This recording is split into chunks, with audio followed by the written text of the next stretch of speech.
Le monde ne fait pas que changer. Il tremble. Des alliances que l'on croyait éternelles se fissurent.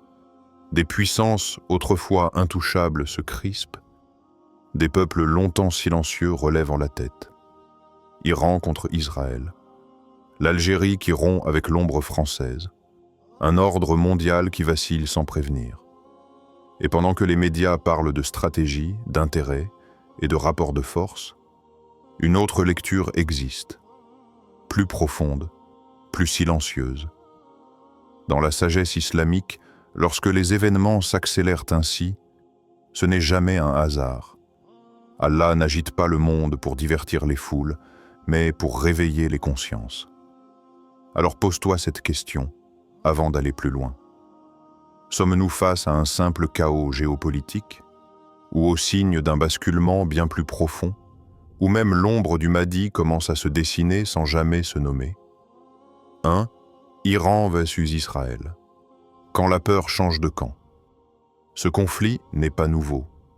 Depuis des décennies, les tensions s'accumulent, les menaces circulent, les lignes rouges sont tracées puis effacées. Mais aujourd'hui, quelque chose s'est déplacé en profondeur. Ce n'est plus seulement une guerre de discours ou de stratégies indirectes. C'est une mutation psychologique. Avant, les avertissements étaient codés, diplomatiques, presque ritualisés. Aujourd'hui, ils sont directs, exposés, assumés. L'Iran ne parle plus à demi-mot.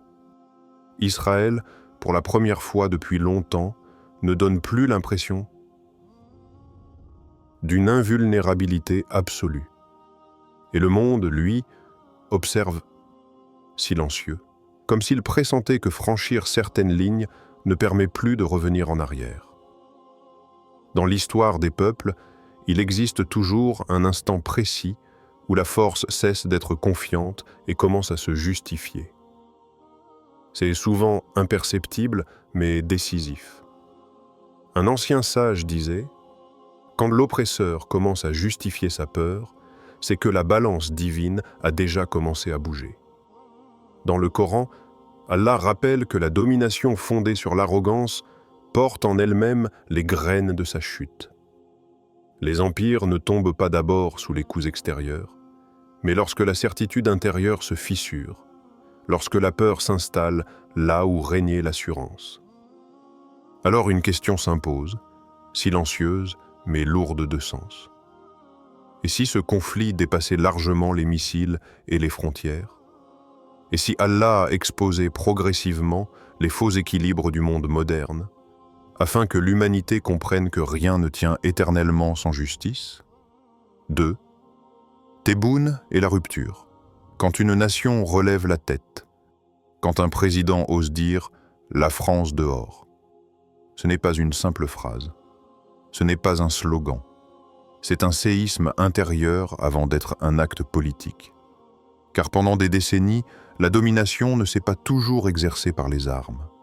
Elle s'est glissée dans les accords, dans les habitudes, dans la peur de déplaire. Une tutelle invisible, acceptée au nom de la stabilité, du pragmatisme, parfois même de la survie économique. Les nations ne tombaient pas, elles s'habituaient à marcher courbées. Dans l'histoire des peuples, il arrive un moment précis où le regard change. Ce jour-là, le passé cesse d'être une fatalité et devient une charge trop lourde à porter. Dire non ne signifie pas provoquer. Dire non, parfois, c'est simplement se rappeler qui l'on est. Dans la mémoire islamique, la dignité n'est jamais négociable. Elle est un dépôt confié par Allah au peuple, et lorsqu'elle est abandonnée trop longtemps, les conséquences deviennent visibles dans les cœurs avant de l'être dans les institutions. Un homme demanda un jour à un savant « Comment un peuple retrouve-t-il sa dignité ?» Le savant répondit « Le jour où il préfère la vérité au confort. » Ce choix est rarement applaudi au début. Il inquiète, il dérange, il isole. Mais il résonne profondément dans la conscience collective, comme un rappel ancien que beaucoup avaient oublié. Alors une question demeure, suspendue dans l'air. Et si cette décision algérienne n'était pas un cas isolé, mais un signal discret? Et si Allah insufflait à certains peuples le courage de rompre avant que l'histoire n'accélère son cours? 3. Le monde multipolaire. La fin des maîtres uniques. Pendant longtemps, le monde semblait avancer sous une seule lumière. Une seule voix décidait du vrai et du faux. Une seule narration expliquait le bien, le mal, la paix, la guerre. Et beaucoup ont fini par croire que cet ordre était naturel, presque immuable. Aujourd'hui, quelque chose se délite lentement. Les blocs se fragmentent sans bruit. Les alliances, autrefois figées, deviennent instables. Les puissances hésitent, calculent, reculent parfois. Non pas par faiblesse apparente, mais parce que le sol idéologique sur lequel elles reposaient commence à se fissurer. Dans la sagesse islamique, la fin des temps ne surgit pas comme une explosion soudaine. Elle se manifeste par une érosion progressive, presque discrète, de l'ordre fondé sur l'injustice. Allah ne renverse pas toujours d'un seul coup. Il retire d'abord la cohérence, puis la certitude, puis l'autorité morale. Un voyageur raconta avoir vu un immense barrage se fissurer. Les gens autour continuaient leurs activités, confiants dans la solidité de la structure. Mais un sage murmura « Ce n'est pas la fissure qui est dangereuse, c'est ce qu'elle annonce ». Le monde multipolaire n'est peut-être pas une victoire immédiate pour les peuples, ni une promesse de paix. Il ressemble davantage à une phase de transition, où l'ancien ordre ne parvient plus à s'imposer et où le nouveau n'a pas encore révélé son visage. Alors une interrogation silencieuse traverse les consciences. Sommes-nous en train d'assister à l'effondrement lent de l'ancien monde? Et pourquoi tant de signes semblent-ils converger précisément maintenant, comme si le temps lui-même s'accélérait? 4. L'ombre du Mahdi, un signe qui ne s'annonce pas. Le Mahdi ne surgit pas dans le fracas des médias. Il ne traverse pas le monde porté par des slogans. Il ne se proclame pas, ne s'affiche pas, ne se vend pas. Dans la tradition spirituelle, sa venue est précédée d'un changement de climat intérieur. Avant les événements visibles, il y a des fissures invisibles. Des injustices qui ne peuvent plus se cacher. Des vérités que même le mensonge peine à recouvrir. Les peuples ne se réveillent pas tous en même temps, mais quelque chose circule, discret comme un frisson sous la surface du monde. On dit que son ombre apparaît avant sa présence. Non pas une ombre effrayante, mais une absence qui commence à peser. Les oppresseurs deviennent nerveux sans savoir pourquoi. Les certitudes s'effritent. Les stratégies se multiplient, mais le calme intérieur disparaît. À l'inverse, certains cœurs s'éveillent sans raison apparente. Ils ressentent un appel sans voix, une urgence sans date, un besoin de se purifier avant même de comprendre. Un maître demanda un jour à ses élèves « Comment reconnaît-on l'aube » Ils répondirent « Par la lumière ». Il répondit doucement « Non, par le retrait de l'obscurité. Ce retrait n'est pas spectaculaire.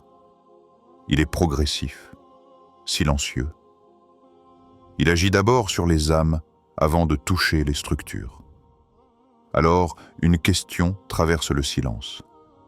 Et si ce que nous vivons était précisément ce retrait? Et si Allah préparait les cœurs bien avant de transformer le monde visible? 5. Se préparer intérieurement. Le véritable appel. Le Mahdi ne vient pas pour réveiller ceux qui ont choisi de dormir. Il ne vient pas pour convaincre des cœurs saturés par l'orgueil, la distraction ou la colère. Il vient pour rassembler ceux qui, bien avant les événements visibles, ont commencé un combat silencieux contre eux-mêmes. Dans l'islam, toute transformation authentique commence à l'intérieur.